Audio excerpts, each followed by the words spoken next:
Hello everybody, welcome to FC Amakhosi fan channel. This is Sanadam Jolly. Guys, like, comment, subscribe. So guys, this weekend on Sunday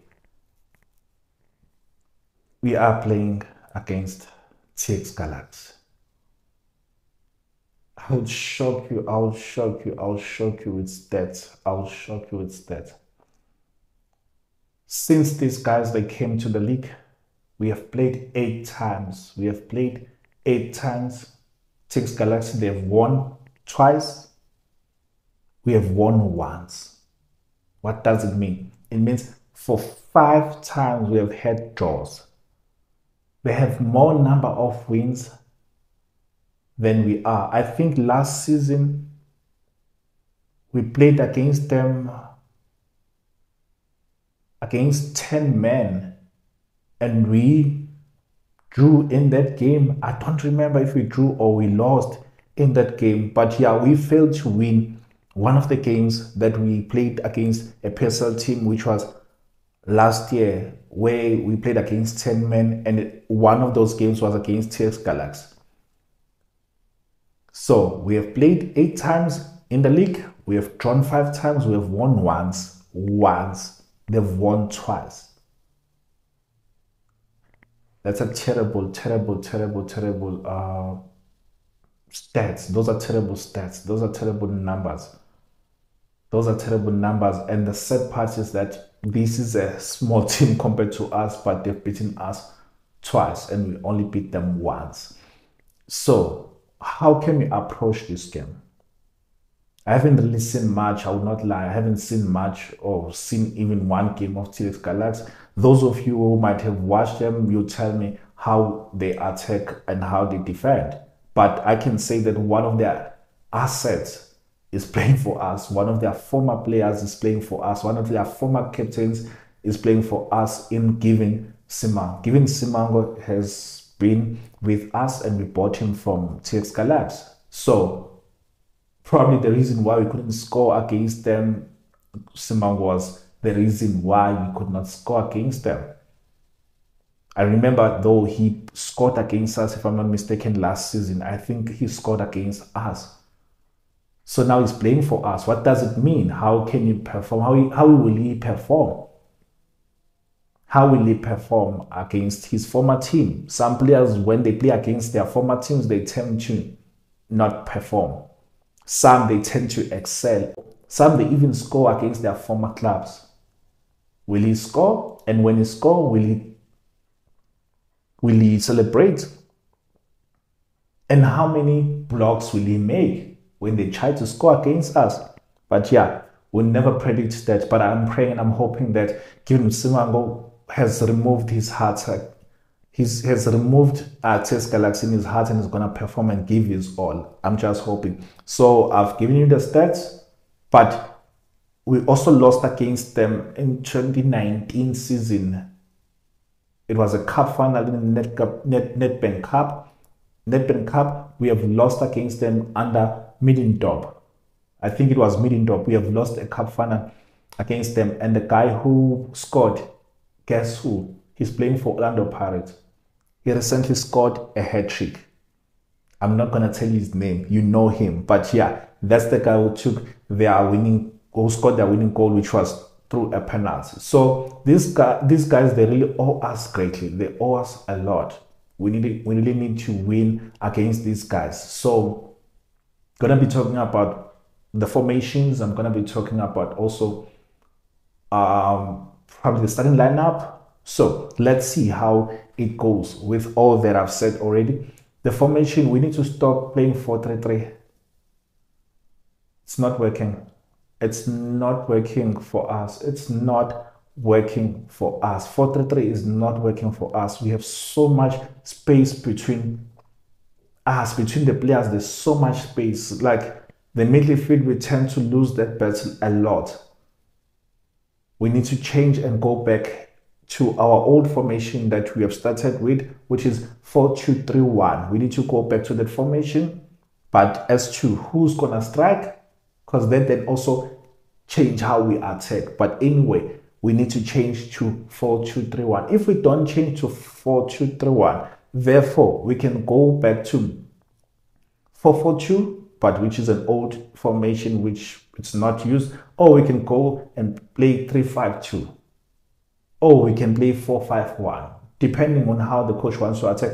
But let's stop playing 4-4-3 formation. It's not working for us.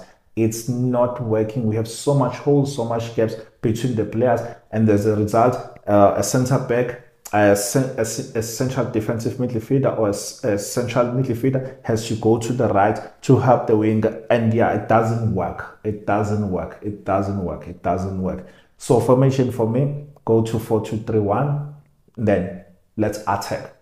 Let's attack, and we also have numbers when we are to defend. It's really a balanced formation if it's used correctly. So who can be in the starting lineup for me?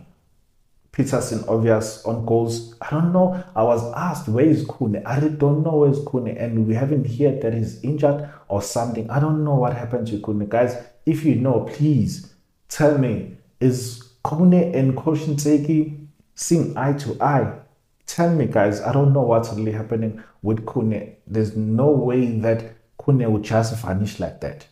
There's no way. So I'll put Peterson as the keeper. Has his mistakes, but he also has so many positives in him. Those of you hate him for whatever reason, guys, guard your heart, protect your heart with all diligence, because the issues of life, they flow from it, and our coach is still going to play him, so guard your heart. So Peterson, Hlanti.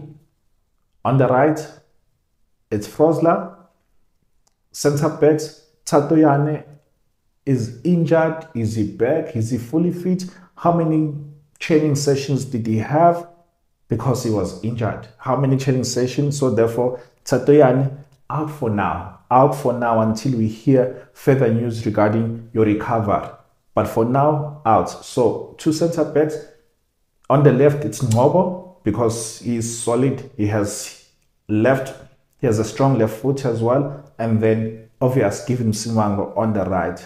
So it's Ngobo, give him Simango.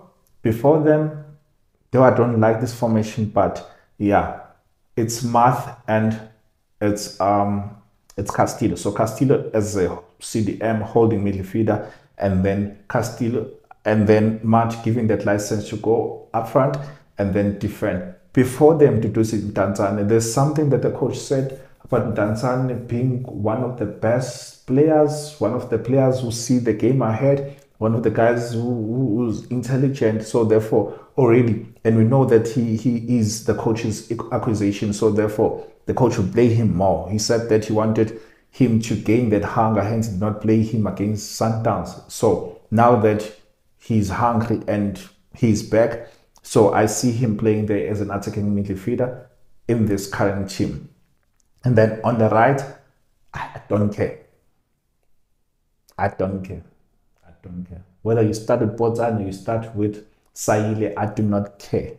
Botsane or Saile, I do not care. Modi or Dupreez, I do not care. We are covered. And for the first time in Kaizer Chiefs, for years, I am not stressing who's going to start, especially on the offensive players. I do not care. I'm not worried. They all provide us with different dynamics, different strategies. I do not care. But for the purpose of the starting lineup, start with Botsane. Then on the left, start with this guy. Start with Modi on the left. Botsane, Modi, and then depending how they defend.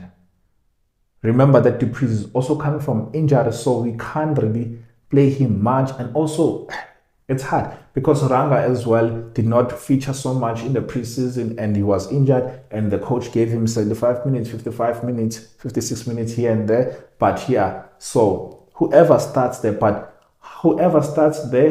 and whichever player starts there, then it's going to change how we attack. So start with Dupreez. I mean, he has scored against this team, against Cape Town City in our last game, so the confidence is up. So start with him there, give him that time, and then change the formation, and then put on Ranga to give him more game time as well. These are the times where, or these are the teams where you can rotate players and give them time as well. So for now, it's Dupreez. So it's Dupreez, it's Potsane, it's Modi, it's Mtanzane, Castillo, Matt, 2 center backs, Ngobo, Msimango, right, Frosler, left, Shanti, keeper, Peterson. That is my starting lineup. And also, you are to remember this, we haven't won a game in PSL. We have played 2 games already. We drew 1 against Chippa, we lost against the Sundowns, and we have only won in a cup. So our win against Cape Town City could have given us that booster, that, and relieve that pressure, and giving us that confidence to say that, hey guys, take the very same form that you have in the MTN or that you have in cups, bring it to the league. So let's take it from there. So could have relieved the pressure from the coach, from the players, and then going forward, we are building from that. We are building, guys, it's the foundation. We are building the foundation from there. We're gonna be building the walls and. But yeah, guys, tell me your thoughts. My score predictions is 2-0. Who's gonna score the first goal is Dupreez. Whoever's gonna score the second one, but the first one, it's Dupreez. And then starting lineup I've given to you. Tell me your thoughts. How many goals we're gonna win with? Who's gonna score the first goal? And the starting lineup, and also predict your man of the match. So for me, man of the match would be Castillo. Why Castillo? Because he seems to be getting in the groove, seems to be understanding, they're forming those combinations with the guys. So Castillo for me. Tell me your man of the match, your first scorer, how many goals you're gonna score, and your starting 11. Thank you guys. Take care. FC Amakhosi fan channel. Like, comment, subscribe. Thank you. Love you. Bye.